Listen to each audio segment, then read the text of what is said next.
Well, good afternoon everyone and welcome to day 3 of the Lancaster Insurance Classic Motor Show here at Birmingham's NEC. It's been a fantastic show so far. It's almost drawing to a close. We're getting the last few entries to the Mazda MX-5 competition that Lancaster Insurance have been running all year. I'm here with Dave Youngs, the car club manager of Lancaster Insurance. So the draw will happen in a couple of weeks' time. Is that right for the Mazda? Oh, indeed. Last chance to enter is at this event. So today, when the show closes, will be last chance, and then we'll draw the winner next week.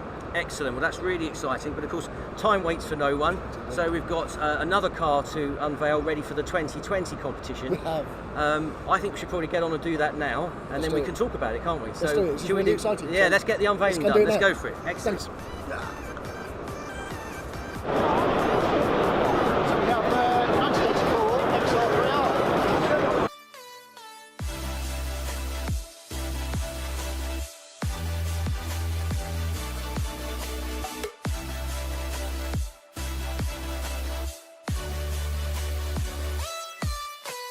Excellent, really exciting. Well, that's a really nice contrast from the Mazda MX-5, isn't it? I've Absolutely. always been a big fan of the Ford Escort Mark III.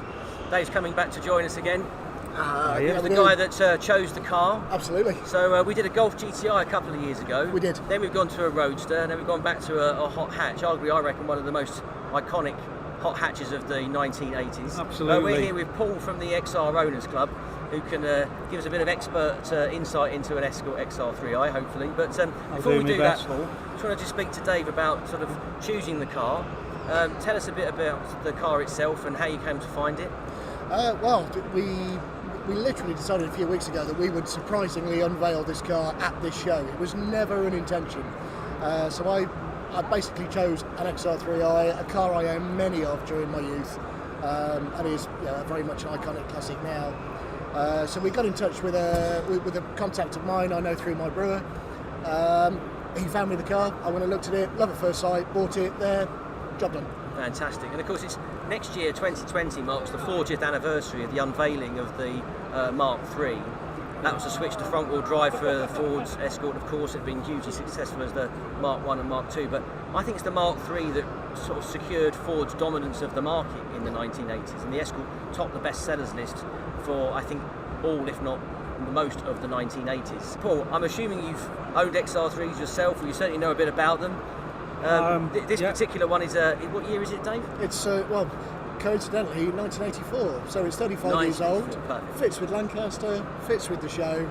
It was meant to be. Excellent. So it's a 1984 car, so when Lancaster Insurance was created. It's also the debut year of the Classic Motor Show. 1984 makes it a relatively later car. It's XR3i, so it's fuel injected. It is the injected one, yeah. Excellent. And is it Rosso red, Paul? No, it's Sunburst red. Sunburst red, so that's an earlier colour. Yeah, some people call it Sunburst orange because it fades over time. For the future owner of this, they need to make sure they invest in some good quality polish and all that sort of thing to keep the colour. Park it in the shade, that sort of thing, look after it. Yeah. Give it a good buffing. Get a decent car cover. And Dave, I'm guessing things like an XR3i, that's sort of bread and butter for your insurance business. You know, a lot of people, owners, enthusiasts of hot hatches, you cover that sort of business. Yeah, 80s hot hatches. We work with the XR Owners Club, so XR2s, XR3s, 4s, we love them. And sadly, I'm old enough to remember when you could probably buy one for £500, but those days have long gone, haven't they, Paul? Long since gone. You used to buy them for £500 because they probably failed an MOT, getting a bit rough around the edges, and people just couldn't be bothered to do them up because you could probably pay £1,000 and get a much newer, more modern car in that sort of market. Yeah. So a lot of them got left to rot, scrapped away. That then gives them the rarity value, and then the market seems to pick up again.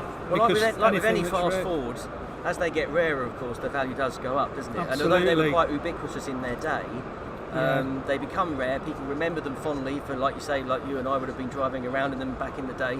Yes. And so we remember them fondly, and that, I think that nostalgia effect drives the value up, particularly with fast Fords. People who had them when they were younger, or whose dad had them, and I've been stood on the XR stand today. The amount of people that have come up to us and said, yeah, I had one of these, I wish I'd have kept it, but if everybody had kept the old XR, there would still be lots of them around now. They wouldn't be rare, and you probably wouldn't have shows like this, Sure. because there would be 10 a penny. XR Owners Club, does that cover all XR badged Fords? All XR badged Fords, from the XR2 to the 2i, the 3 to the 3i, and the XR4i. And XR3s as a proportion of club membership, is that, would you say that's evenly split? Or? I'd say the majority of them are XR3s. The Escorts seem to be the Perhaps in more Mark 3 and popular Mark 4 car. guys. Both 3 and 4. Then you get the cabbies, and it does cover the cabbies because some of those are not badged as an XR3i, which I believe was done for insurance purposes, but the spec is exactly the same, so they are welcome. We also have the Super Sport Register, which is the original Ford Fiesta, the sort of the precursor to the XR2, so they're encompassed in the club too. Excellent. And is it going well? You've had a good show? Absolutely wonderful. Excellent. Amazing. So, tapping your brains, picking your knowledge of XR3Is. Yes. This example looks pretty spotless to me, but there's probably things that we need to be looking out for, maybe things we want to do with the project. I would say, looking at that, more preventative medicine, Rust proofing. rust proofing, wax oiling, looking after the engine, good quality oil. Because I mean, I Proper ran a CVH engine Escort, sadly not an XR3i, but valve stem seals were the thing, weren't they? Yeah, they'll smoke a bit when you first start them up. If you don't know how long the cam belt's been on it, just put a new one on, just do it. It's not worth wrecking the engine for a dodgy cam belt. Sure. They're cheap enough, serviceable items. You know, a full set of tools and parts for a service, less than 100 quid. You service the whole engine. It's going to last you. So Dave, we've got some exciting plans I think for the car. Probably there's way more we can do, but you've got a few ideas already about what you might like to do with the project. Yeah, a few bits and pieces. I mean, the car is very, very tidy. The bodywork is pretty close to immaculate. So we've got no plans to do anything with that one. It is actually carrying a very, very old Ford, not even a radio cassette. It is just a radio. So I think the idea would be to look at some sort of stealth install. With a not a huge modification, but just something a little bit subtle in that makes regard. sense. The driver's seat slightly collapsed, as I think they all do. So I know a guy who's very, very good with that. We'll get in touch with him and see if we can get that work done. Excellent. Good.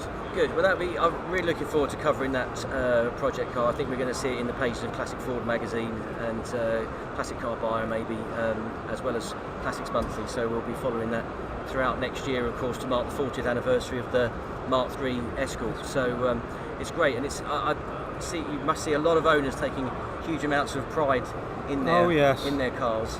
And that's basically me making a very cheesy segue to the next bit, because Lancaster Insurance also are very much involved in the pride of ownership display at the Classic Motor Show, aren't they? Absolutely. So we've got an opportunity to talk to last year's winner, John Smith, who had a 1964 VW bus, I believe. That's absolutely beautiful. So, we've actually got that bus here on our stand this year. Great. So we're going to have an opportunity to talk to him, and we're going to follow that up, I believe, with this year's winner, who's only just been announced this afternoon.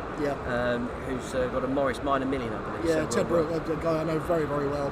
He's a very, very proud winner. So yeah, we can go and have a chat with him. Excellent. Well, look, let's go and cut to that, and we'll go and speak to them now. Lovely. Thanks, Phil.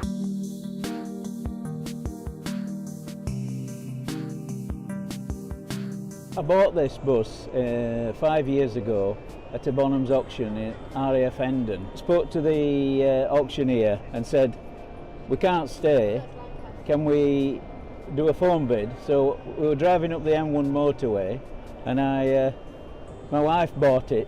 I was driving, she was telling me what the auction bid was, and we eventually bought it while we were driving up the M1, so that's how I bought it. It had lived in Germany, in a museum in Germany for 4 or 5 years, and it wasn't registered in the UK, so we had to register it. All the windows are stamped with the original registration, so we applied for it to the DVLA, and they gave us the original registration, what it had in 1965. The split window, the front of it, I just think it's a smiley, happy type vehicle, you know, that's the appeal to me. Winning last year's Pride of Ownership was a great accolade, really, and fantastic. We did a bit of a deal. We said if you vote for it, you know, you can have a sit in.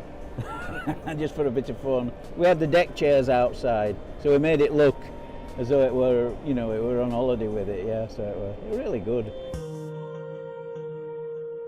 And I'm pretty sure you're going to raise the roof when I tell you that the winner of this year's Pride of Ownership is Ted Brook and his 1961 Morris Minor Million.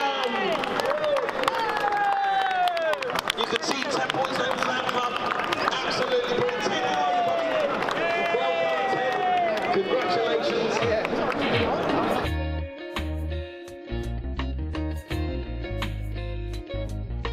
My car is a 1961 Morris Minor Million.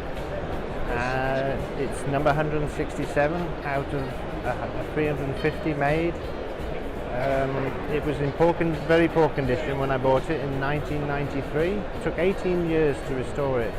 Moved house in between, and it's been finished now for 8 years. In 1961, when B&C made 1 million Morris Minors, they made 350 in this colour. 20 of them were left-hand drives that went abroad. They tried to get the remainder, 330, one in every dealership around the UK. No, on the Minor Million register, there's roughly 75 to 80 left that's known about. I mean, the whole car is standard Morris Minor, apart from the colour and the badges and the interior. The interior was very poor condition. So it's a completely new trim set, headlining, carpets, seat covers, everything. Coming here this weekend and winning the Pride of Ownership is just fantastic. There's so many lovely cars here, I had no idea it was going to be me. Well, look, that's all we've got time for on day 3 of the Lancaster Insurance Classic Motor Show. Thanks for watching Lancaster TV. It's been a lot of fun. I'm certainly looking forward to following the Project XR3i next year to mark 40 years of the Mark III Escort, and looking forward to obviously giving it away at the end of next year. And thanks also to those Pride of Ownership owners that we've spoken to today. And thanks for watching. We'll see you again soon.